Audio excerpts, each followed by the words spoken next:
సంఘంలో నేను కొంతమందిని హెచ్చరిస్తాను.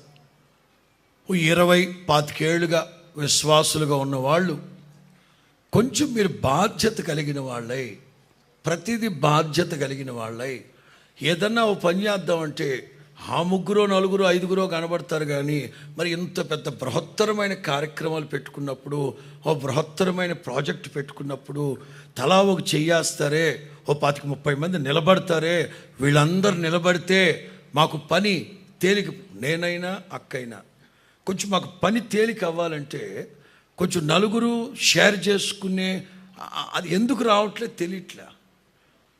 బలిమి చేత కాదు, దేవుని సేవకులు ఇష్టప్రకారం అప్పచెప్పిన పనిని ఇష్టపూర్వకంగా బ్రదర్, ఈ బయట కారిడార్లో 2 కూలర్లు ఉన్నాయి.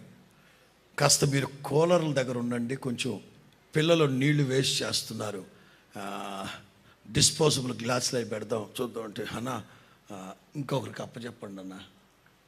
నేను వెళ్ళి కూర్చోవాలి అక్కడిక,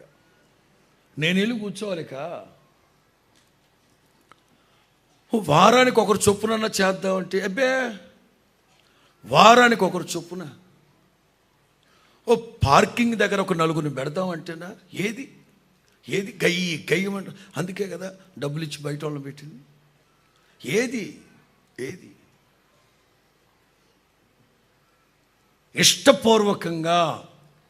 ఇష్టపూర్వకంగా వాలంటీర్లీ. 2 దుర్లాభాపేక్షతో ఏదైనా అప్పచెప్తాం అనుకోండి, ఉదాహరణగా చెప్తున్నా, ఇది చేస్తే బాగుంటుంది, అట్లయితే 10,000 అవుద్దనా? 10,000 ఆల్రెడీ నేను ఎంక్వైరీ చేస్తే 7,000 అన్నారు. ఏ అపేక్ష? దుర్లాభ అపేక్ష. ఇవన్నీ వద్దు. సంఘంలో ఉన్న ప్రతి బిడ్డ ఎట్లుండాలో తెలుసా? సేవకుడు ఒక మాట చెప్పారా, ఎర్ర టెండలో మలమల మాడిపోతున్నా అక్కడ ఉండాలంతే.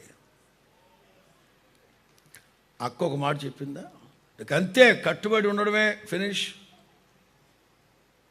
అది ఇష్టపూర్వకంగా చేయాలి. దుర్లాభం సంగతి దేవుడు ఎరుగు, నాశనం సంగతి దేవుడు. ఏదన్నా 4 సామాన్లు కొన్నావా, ఎత్తేయడమే. ఎందుకు? దేవుడిది కదా. బాధ్యత ఉండాలి అందరికీ. రెడీ మైండ్, సిద్ధ మనస్సు అనే చోట ఇంకో మాట ఉంటుంది, ఎంతూజియాస్టిక్. సిద్ధ మనస్సు అనే చోట ద మైండ్ ఆఫ్ ఎంతూజియాస్టిక్ అంటే ఉత్సాహంతో కూడిన మనస్సు. ఎప్పుడెప్పుడు సేవకులు ఏదైనా దేవుని మందిరంలో పని అప్పు చెప్తారా, దగ్గరుండి బాధ్యతగా చేసి అంతా అయిపోయిన తర్వాత, అన్న ఇదిగో ఇది పరిస్థితి, అక్క మేమున్నాం, క్రీస్తు యేసు ఎదుట ఆనబెట్టి చెప్తున్నాను. 35 సంవత్సరాలు దేవుని ఇంట్లోకి వచ్చి నాటు నుండి నేటి వరకు గుడారాల పండగ పనులే కానీ వాట్ ఎవర్ ఇట్ మేబీ, ఆఖరి పని ముగించి చిల్లి గవ్వతో కూడా లెక్కలన్నీ కరెక్ట్ చేసుకొని అన్నీ అట్లా అక్కడ పెట్టుకొని వస్తాం. మేము ఎవరికి చెప్పక్కర్లేదు, ఎవరికి చెందాల్సిన అక్కర్లేదు. సంఘాలు, సమాజం నమ్మింది, దేవుడు నమ్మాడు. దేవుడు నమ్మకపోతే ఈ సేవ ఉండదు. దేవుడు నమ్మకపోతే అపనమ్మకస్తులకు దేవుడు సేవని. అందుకని ప్రతిదీ మాకు ఎవరి పనులు వాళ్ళకి, ఎవరికి ఉండే పనులు వాళ్ళకున్నాయి, చేసి అక్కడ అప్పచెప్తుంది. అంచేత సంఘంలో ప్రతి ఒక్కళ్ళు సిద్ధ మనస్సు, ఉత్సాహముతో కూడిన, ఎక్కడ పెట్టినా అదిగో ఆర్చి దగ్గర ఉండాలి, అనో ఎండ ఎక్కువ ఉందనో, ఎక్కడుంటావు? ఈ క్యాబిన్లో కూర్చోనా? ఎందుకు? అందులో ఏసీ ఉంది కదా. ఎట్లా చెప్పండి సార్? నేనంటాను వీక్లీ వన్స్, ఇవాళ అక్కడ ఉన్నోళ్ళు రేపు ఇక్కడ ఉంటారు, 3వ ఆదివారం బయట ఉంటారు, 4వ ఆదివారం పైన ఉంటారు, అట్లా రొటీన్. ఇక చెప్తున్నాను రాబోయే రోజుల్లో ఇంతకి 3 అంతల మందిరం దేవుడు ఇవ్వబోతున్నారు. ప్రార్థన చేస్తున్నాను, అంతవరకు ప్రయాసపడతా. ఈ సంవత్సరం ఆఖరికే దేవుడు మనకి ఇవ్వాలి.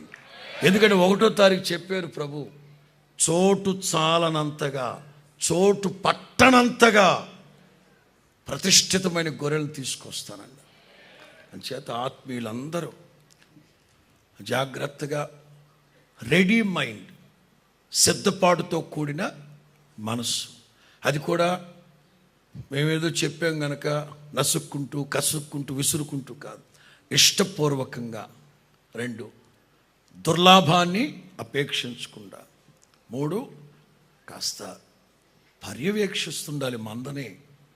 నేను వేదిక మీద ఉన్నాను, అన్నీ నేను చూసుకుంటూ కూర్చోను కదా. ప్రభు వల్ల ఆరాధన జరుగుతుంది, ఎవడో అక్కడ నుంచి వీడియో తీస్తా కూర్చున్నాడు. ఇక్కడ డిస్ప్లేలో పెట్టాం, సెల్ ఫోన్లో వీడియోలు అయితే తీయకూడదు బల్లారాధనప్పుడని. అంటే బాధ్యత, ప్రతిదీ బాధ్యత, ప్రతిదీ దేవుని ఇంట్లోకి వస్తే ఎంత జాగ్రత్తగా. పిల్లలు కాస్త అల్లరి చిల్లరగా ఉంటే వాళ్ళు జాగ్రత్తగా నయాన భయాన జాయిగా కూర్చోబెట్టడం. యవనస్తులు పోకడ కొంచెం బాలిపోతే, నాన్న తప్పురా, అది పవిత్రంగా అనుకో, జస్ట్ కొంచెం హెచ్చరిక, కాదు కూడదు, అట్లా ప్రతిదీ మంద మీద బాధ్యత కలిగిన వాళ్ళం. ఇదే మనకు ప్రామాణికం. ఈ ప్రకారమే ముందుకెళదాం, తూచా తప్పకుండా పాటిద్దాం. అట్టి మనస్సు మనందరికీ పరిశుద్ధాత్ముడు అనుగ్రహించునుగాక.